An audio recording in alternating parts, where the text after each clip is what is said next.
Detective Wright stared at the message. 15 years in homicide, and he'd seen it all, or so he thought. He'd seen countless cases where a death could have been prevented. But this was different. This wasn't just negligence. It was a choice. The man who ignored the plea for help wasn't a stranger. He was the victim's brother. He was a pastor, a pillar of the community. And when his sister Rhonda sent him a message that screamed, "I'm in danger," he did nothing. By the afternoon of June 16th, the story had exploded across social media. Someone leaked the existence of that text message, and the public's reaction was immediate and brutal. Twitter was ablaze with hashtags. Hashtag Justice for Rhonda. Hashtag Moses Luke is complicit. Hashtag Where is the pastor? People were demanding his arrest, calling for him to be charged as an accessory. They said he let his own sister die because he was too cowardly to face the consequences of their secret affair. The story went national. News outlets from New York to Los Angeles picked it up, all telling the same shocking tale. Pastor Moses Luke, who vanished the night his sister was murdered. He didn't come home. His house was dark, his car gone. Worried church members flocked to Rising Faith Community Church, searching for answers, but the doors were locked tight. The next morning, on June 17th, the assistant pastor, Reverend Carl Thompson, held an emergency meeting with the church board. The vote was unanimous. Moses was suspended from all pastoral duties, pending the investigation's outcome. They released a public statement, pledging full cooperation with the police and offering prayers for the families. But behind closed doors, the board was furious. They felt betrayed, lied to. Moses had stood in that very pulpit, week after week, preaching about integrity and honesty, all while living a shocking double life. Then, 48 hours after Rhonda's murder, Moses finally surfaced. He walked into the Atlanta Police Department headquarters on the morning of June 17th, a lawyer at his side. He looked exhausted, unshaven, his clothes wrinkled. He told the receptionist he was there to see Detective Wright.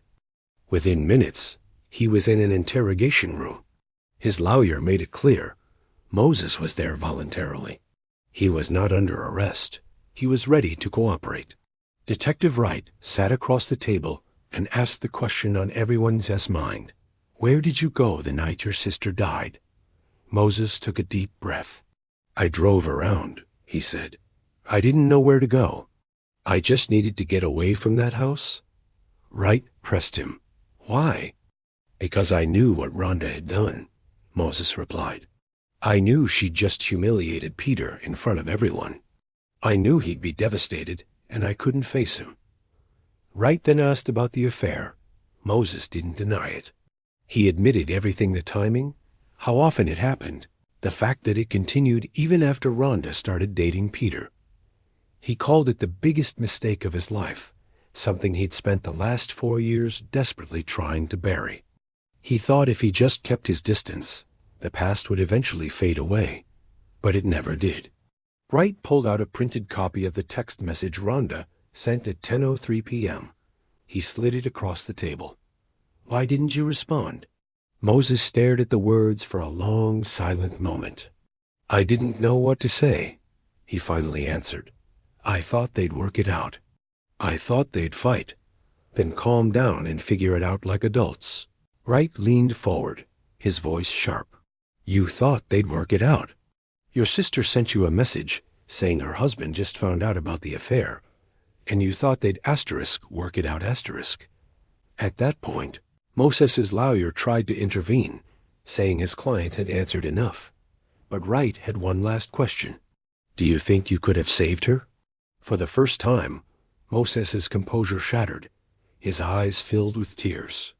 "I don't know," he choked out. "Maybe. I'll never know." Wright pushed again.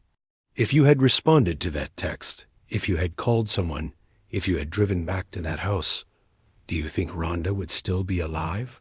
Moses gave no answer. His lawyer ended the interview. Moses walked out of the police station a free man. He hadn't committed a crime. In Georgia, There's no law that forces a bystander to intervene in a domestic dispute. You can't be prosecuted for ignoring a text message. But the court of public opinion was another story. By evening, the full interrogation had been leaked to the press. News channels played clips of Moses admitting to the affair, showing the text message, and debating his legal culpability with experts. The consensus was clear. He wasn't criminally responsible. But morally? Absolutely. The church's response was swift and decisive.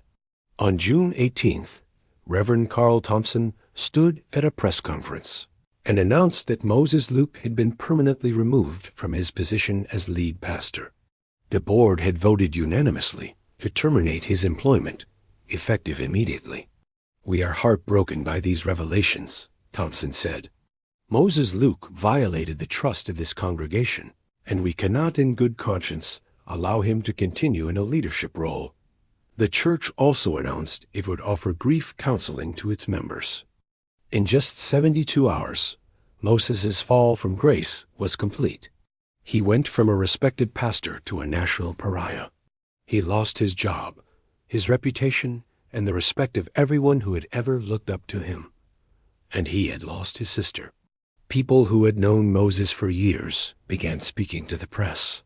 Former church members claimed they always felt something was off about him. Too charismatic, too smooth, too good at telling people what they wanted to hear. One former youth group member said, "He always talked about living a pure life, but now we know he was lying the whole time." Within a week, Moses left Atlanta. He moved to a small town 3 hours away, changed his phone number, and vanished from public life. 6 months later, he gave a single audio-only interview to a Christian podcast, refusing to show his face. The host asked him if he loved Rhonda. Moses said, "She's my sister. Of course, I loved her." The host pushed back. "That's not what I'm asking. Were you in love with her?" Moses went silent for a long time. Then he said, "Not in the way I should have been." The host asked what that meant. Moses said, "I loved the idea of her. I loved the way she made me feel, but I didn't love her enough to protect her. And that's something I'll carry for the rest of my life." The interview ended with Moses admitting he would never forgive himself for ignoring that text. He said if he could go back and change one thing, it would be that moment. He should have called someone. He should have driven back. He should have done something, but he didn't. And Rhonda paid the ultimate price. The podcast episode went viral, reigniting the debate. Some listeners felt sympathy for a flawed man who made a terrible mistake. Others saw only a coward who let his sister die to save himself. The arguments raged online, but they don't change the facts. Moses had a chance to help, and he chose not to.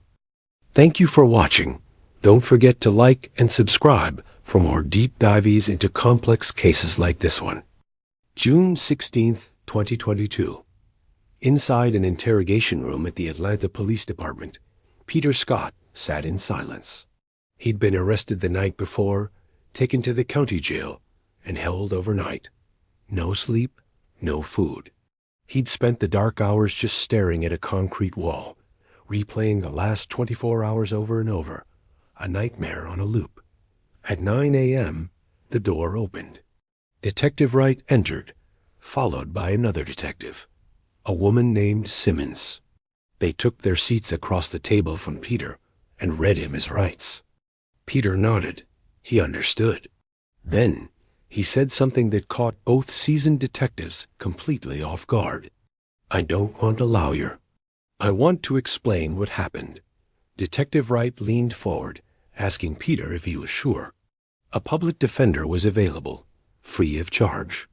Peter could wait, get legal advice. But Peter just shook his head. "I don't need a lawyer. I'm not going to lie. I killed my wife. I know what I did. I just want to explain why." Wright and Simmons shared a look. This was unusual. Confessions without a lawyer present made them uneasy, but Peter had clearly waived his rights. He was lucid, calm, and knew exactly what he was doing. So they turned on the recorder and let him talk. Peter began at the very beginning. His voice was steady as he described a childhood scarred by his father's verbal abuse, the constant insults chipping away at his self-worth. He spoke of deep-seated insecurities about his body, a feeling of inadequacy that shadowed him for years. He'd never dated, never felt good enough, and had resigned himself to the belief that no one would ever truly want him. Then he talked about meeting Rhonda. For him, she was a miracle. She was the first person who made me feel like maybe I wasn't broken, he said, his voice softening. Like maybe I could have a normal life. He remembered their first intimate moment and the flicker of disappointment he saw in her eyes. I knew right then that I'd lost her, he confessed, but I didn't want to accept it, so I pretended everything was fine. Their marriage, he said, started well. They had fun. They laughed. They dreamed about the future. But gradually, a distance grew between them. Rhonda started pulling away, avoiding physical touch, always having an excuse. Peter told the detectives he tried everything to bridge the gap. He worked longer hours, hoping more money would make a difference. He planned romantic vacations and bought her thoughtful gifts. He believed if he could just excel in every other part of their marriage, she would overlook the one area where he felt he fell short. But it never worked. And a part of him always knew it wouldn't. Then his story turned to the cookout. He described the day as being perfectly fine until Rhonda made that one joke. When she said that in front of everyone, Peter's voice tightened. It was like she'd ripped my heart out and shown it to the world. Everyone heard it. Everyone knew. I couldn't take it back. I couldn't unhear it. I couldn't pretend anymore. He recounted going inside to confront her, the fight that followed. And then, the shattering moment when she admitted to the affair with her own brother, Moses.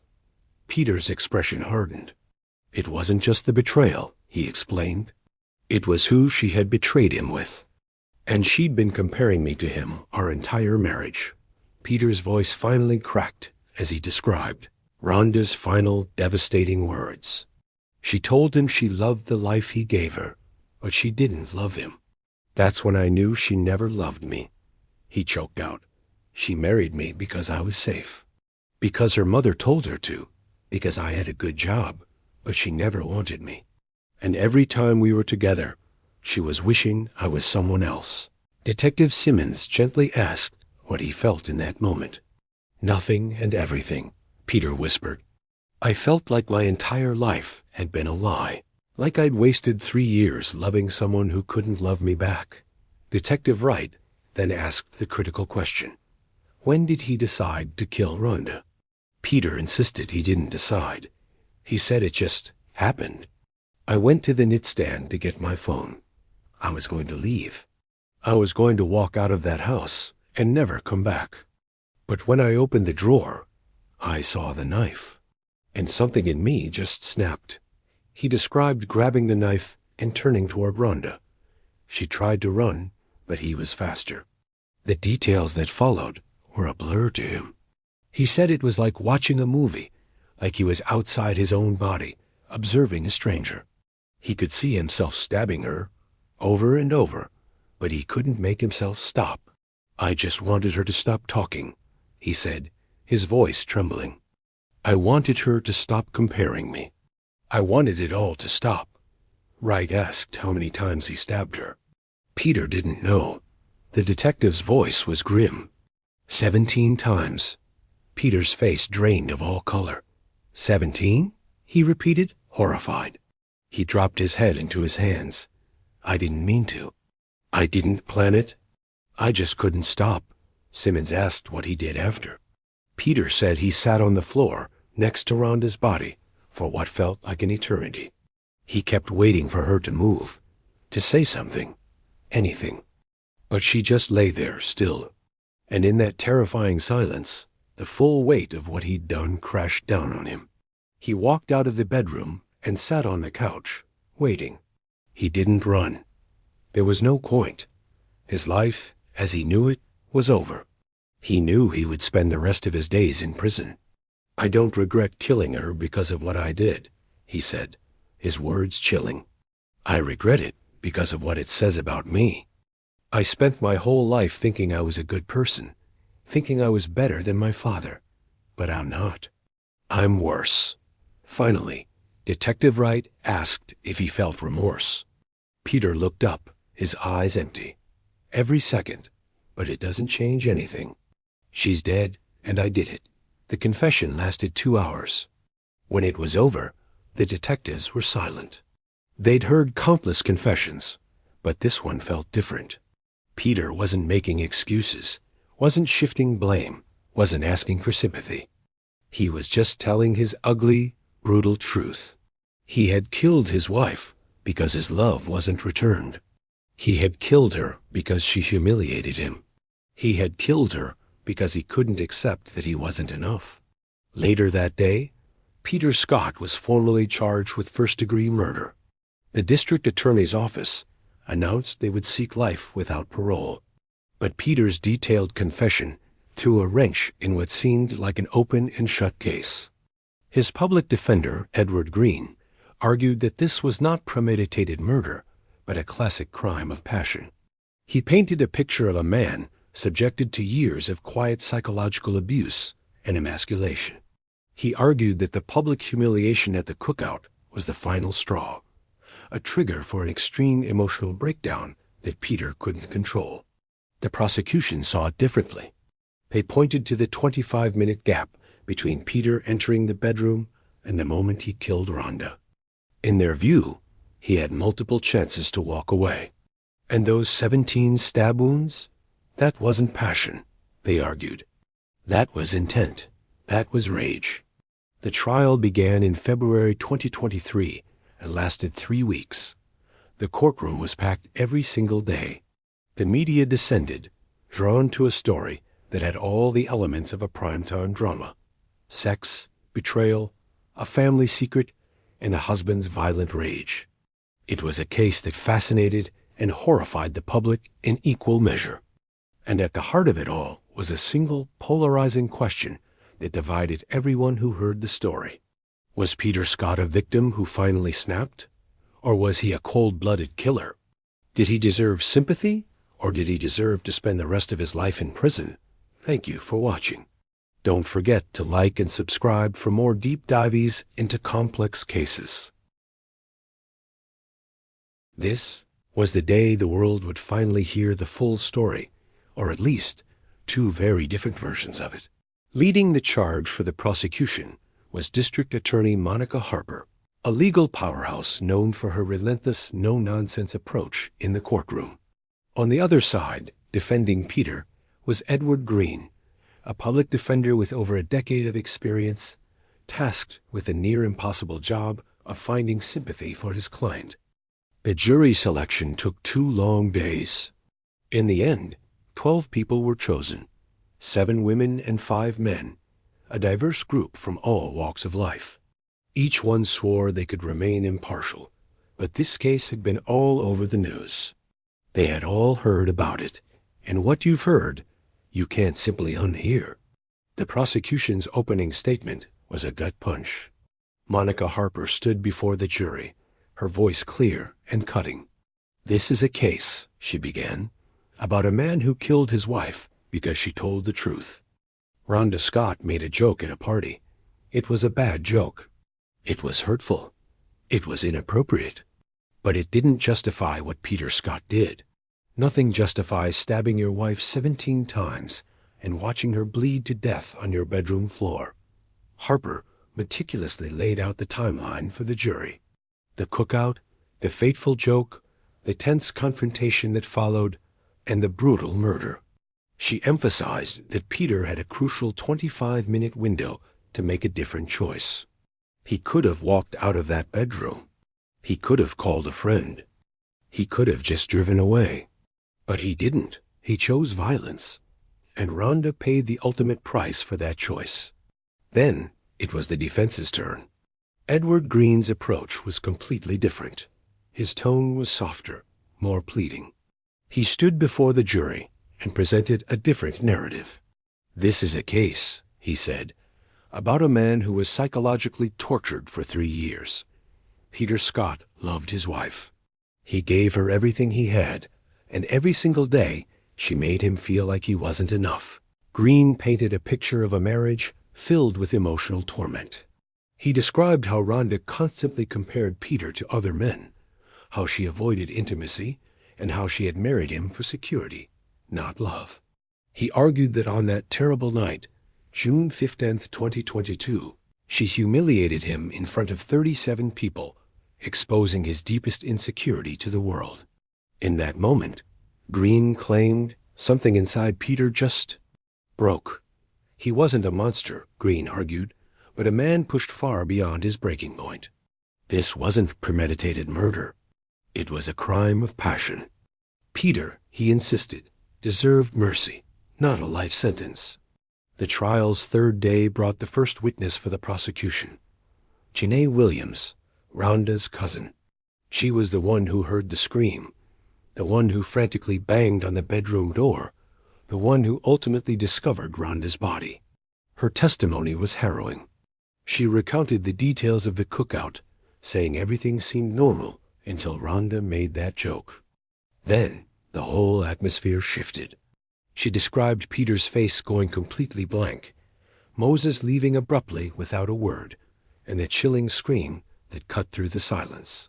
She described Peter walking out of the room, covered in blood, and the horrific sight of Rhonda on the floor. By the time Janae finished speaking, half the jury was openly weeping. Next up was Detective Wright, who guided the jury through the cold, hard facts of the investigation. He spoke about the 911 call, the meticulous processing of the crime scene, the discovery of the murder weapon, and the blood spatter analysis. He confirmed the medical examiner's finding. Rhonda had been stabbed 17 times. Crucially, 9 of those wounds were defensive. She had fought for her life. Wright's testimony painted a clear picture. This wasn't a single fleeting moment of rage. It was a sustained, brutal attack that lasted several minutes. Peter had multiple chances to stop, but he kept going. The defense's cross-examination tried to poke holes in his account, but they couldn't. The evidence was irrefutable. The prosecution then called Dr. Patricia Holmes, the medical examiner. Her testimony cast a grim silence over the courtroom. She stated that Rhonda died from massive blood loss caused by the multiple stab wounds, 2 of which had severed major arteries. She then delivered a chilling detail. Rhonda would have been conscious for 5 to 7 minutes after the attack began. She knew she was dying. As Dr. Holmes described the injuries in detail, showing graphic photos, the jury sat in stunned silence.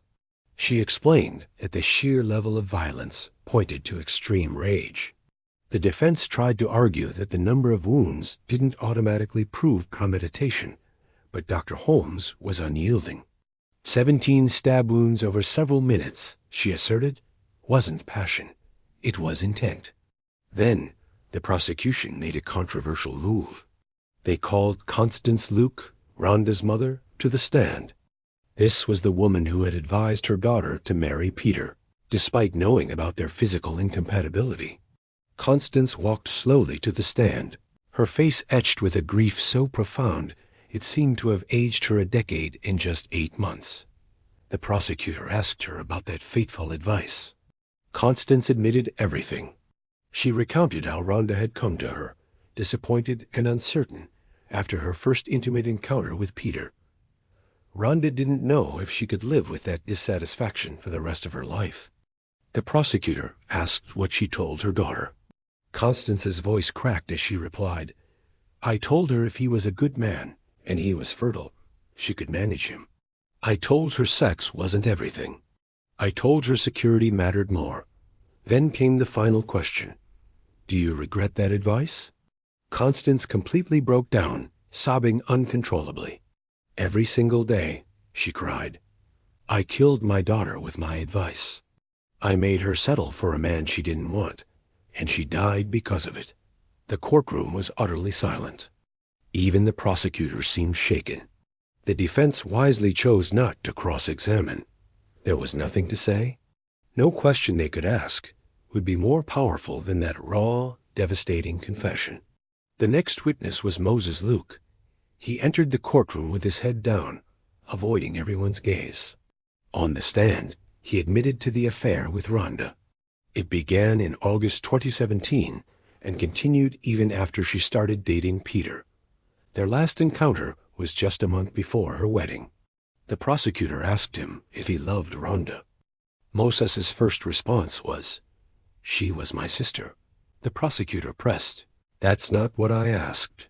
After a long pause, he said, "I cared about her, but not in the way I should have." The prosecutor then presented the text message Rhonda sent him on the night she died. "Why didn't you respond?" she demanded. "I didn't know what to say," Moses mumbled. "Did you think she was in danger?" the prosecutor pressed. "I thought they'd work it out," he replied. Harper's voice boomed through the courtroom. "You thought they'd work it out? Your sister told you her husband just found out about your affair, and you did nothing." Moses had no answer. During cross-examination, the defense tried to paint Moses as the true villain, a manipulator who took advantage of Rhonda. They asked if Peter would have killed Rhonda if Moses had never been involved. His answer was a quiet, haunting, "I don't know." When it was the defense's turn, they brought their own witnesses to humanize Peter. Co-workers testified he was a kind, gentle man who never showed a hint of violence. His mother spoke of his lifelong struggles with insecurity. They brought in a forensic psychologist, Dr. Leonard Hayes, who spoke about the psychological impact of emasculation. He explained that extreme public humiliation can trigger violent responses in men with deep-seated feelings of inadequacy. He argued that Peter had endured years of psychological abuse, and the joke at the cookout was the final, devastating trigger that pushed him over the edge. 2 stories. A cold-blooded killer or a broken man. A tragic end to a complicated life. As the trial moved towards its conclusion, the jury was left to untangle a web of love, betrayal, and violence, and to decide which story they believed. Thank you for watching. If you found this story compelling, please consider liking this video and subscribing to our channel for more deep dives into fascinating cases like this one. The prosecution's rebuttal was fierce. They brought in their own psychologist, Dr. Monique Lawson, who made it crystal clear. Feeling emasculated doesn't give you a license to kill. She testified that millions of men face rejection and humiliation every day, and they don't resort to murder. She said Peter Scott had choices, and he chose violence. The defense tried to paint Peter's confession as a sign of genuine remorse. But the prosecution shot back, arguing that remorse doesn't bring Rhonda back. Then came the moment the entire courtroom had been holding its breath for. Against his own lawyer's advice, Peter Scott took the stand. He walked slowly, his hands trembling. He looked thinner, paler, a shadow of the man he was at his arrest. After swearing to tell the truth, he began his story. He spoke of his childhood, the deep-seated insecurities, the day he met Rhonda, and the constant, crushing feeling of disappointment he saw in her eyes. He talked about years of trying to be enough, and then the joke that finally broke him. The prosecutor's cross-examination was relentless. "Why didn't you just leave?" she pressed. Peter's voice was barely a whisper. "I should have." "Why did you stab Rhonda 17 times? He shook his head. "I don't know. I couldn't stop. Did she deserve to die?" "No," he said, his voice cracking. "Nobody deserves that. I was wrong." "I know I was wrong." The final question hung in the air. "If you could go back, would you do it again?" "No," Peter said. "I'd leave. I'd walk away. I'd file for divorce. I'd do anything except what I did." The jury deliberated for 4 long days. On the 4th day, they returned. The verdict? Guilty, but not of first-degree murder. They found him guilty of second-degree murder. It was a compromise. The jury believed Peter hadn't planned the murder, but they also believed that in the heat of the moment, he had time to stop, and he didn't. The judge sentenced him to 25 years to life, with a chance of parole after 20 years. Peter showed no reaction, just a slight nod. In the gallery, his mother Constance collapsed. Moses, the pastor, slipped out a side door, dodging the cameras and the questions. Peter Scott is now serving his sentence in a maximum security prison in Georgia. It's been over a year. By all accounts, he's a model prisoner. He works in the library, keeps to himself, causes no trouble. He gets letters, a lot of them. Some are from supporters who believe he was a good man pushed too far, that he deserves a second chance. Others are from people who despise him, calling him a monster who should never see the light of day. Peter reads every single one, but never replies.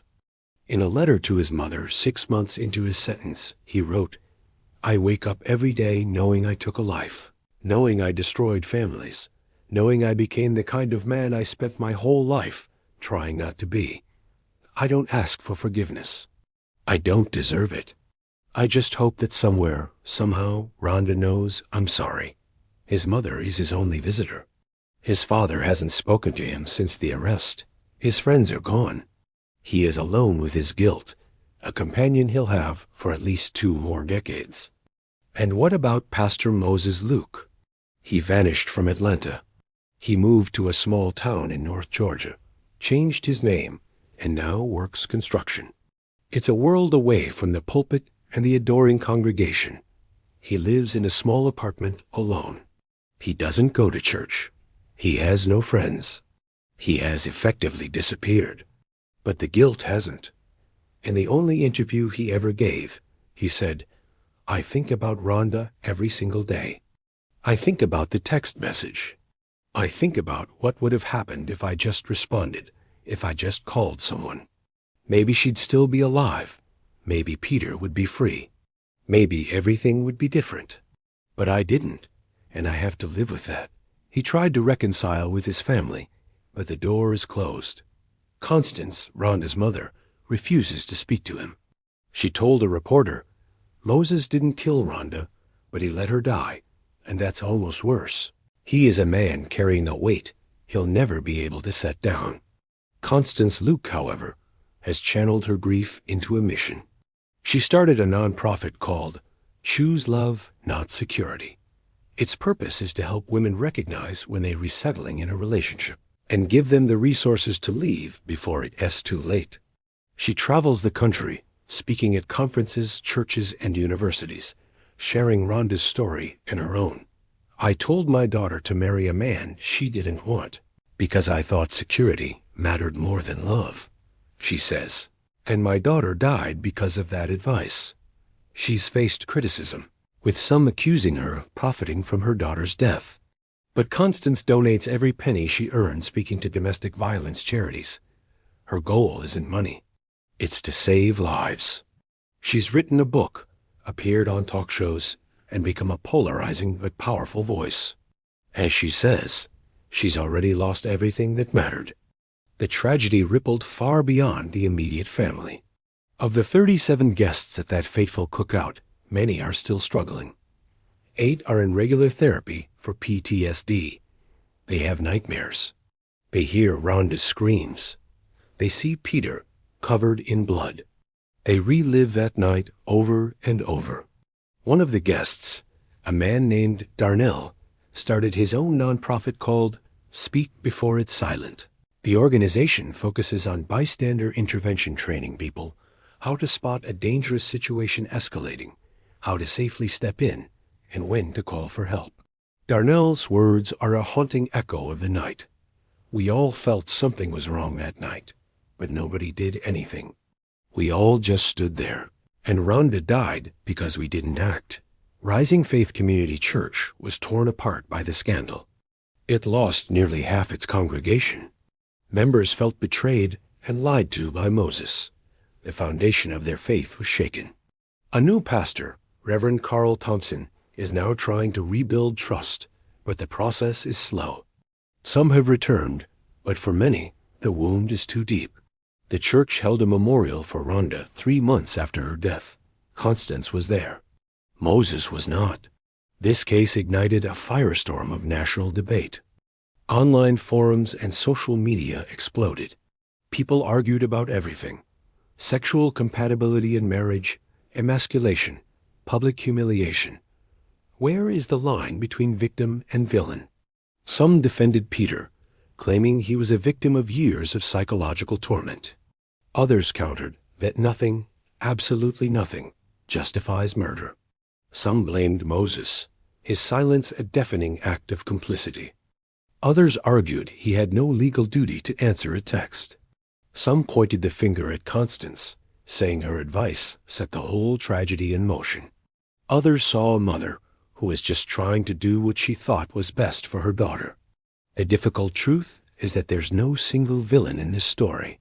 It's a web of choices and consequences. Peter pulled the trigger, and he is paying the price. But Moses's silence created a vacuum where tragedy could flourish. Constance's advice pushed her daughter into a marriage that was a ticking time bomb. And Rhonda's joke, meant to be harmless, lit the fuse. Everyone involved made choices, and those choices converged into a perfect storm that took one woman's life and shattered countless others. It's a sobering reminder of how interconnected our lives are, and how even small decisions can lead to devastating, irreversible outcomes. Thank you for watching. If this story resonated with you, show your support, hit the like button, subscribe, and share this video with someone who needs to hear it. These stories aren't just entertainment. They carry real lessons, real warnings, and real impact. And your support is what keeps us able to bring them forward. Drop your thoughts in the comments below. Who holds the greatest responsibility here? Could any of this have been stopped sooner? We read every comment, and we genuinely want to hear your perspective. Stay vigilant, stay aware, stay safe,